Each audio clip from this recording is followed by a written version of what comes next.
যে ওই লোকটা, অজ্ঞাতনামা লোকটা আমার সাথে দেখা করতে চায়, কথা বলতে চায়, দেখা করতে চায় না, কথা বলতে চায়।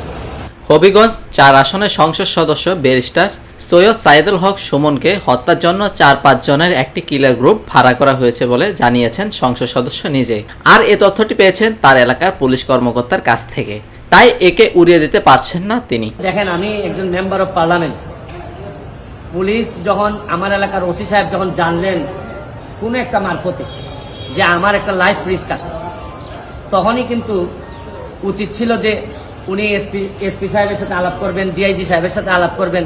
সুমনকে চুনারুঘাট থানার ওসির মাধ্যমে হত্যার হুমকি দিয়েছে একটি মহল। এ ঘটনায় শনিবার রাতে রাজধানীর শেরেবাংলার নগর থানায় হাজির হয়ে জীবনের নিরাপত্তা চেয়ে সাধারণ ডায়েরি করেছেন তিনি। যেটিতে ব্যারিস্টার সুমন উল্লেখ করেছেন, গত 27 জুন ঢাকায় অবস্থানরত কালে রাত আনুমানিক 8টার সময় আমার নির্বাচনী এলাকা চুনারুঘাট থানার ভারপ্রাপ্ত কর্মকর্তা তার সরকারি মোবাইল থেকে আমার হোয়াটসঅ্যাপে ফোন করে জানান, আপনাকে হত্যার জন্য অজ্ঞাতনামায় একটি শক্তিশালী মহল গত 3 দিন আগে 4-5 জনের একটি টিম নিয়ে মাঠে নেমেছে। আপনি রাতে বাইরে বের হবেন না এবং সাবধানে থাকবেন।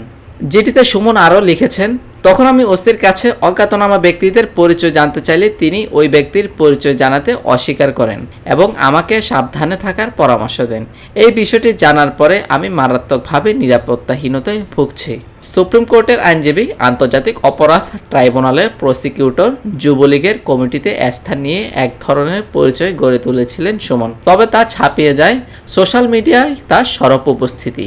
আপনাদেরকে দেখাচ্ছি যে এখানে সিলেটে প্রতিবারই যেভাবে দেখেন পাইছে হইল। আর তার উপর ভর করে এই বছরের শুরুতে অনুষ্ঠিত দ্বাদশ সংসদ নির্বাচনে হবিগঞ্জ 4 আসনে আওয়ামী লীগের মনোনয়ন না পেয়েও স্বতন্ত্র প্রার্থী হয়ে মন্ত্রী মাহবুব আলীকে লাখ ভোটের ব্যবধানে হারিয়ে জয়ী হন 44 বছর বয়সী Suman. Desk report, TVC news.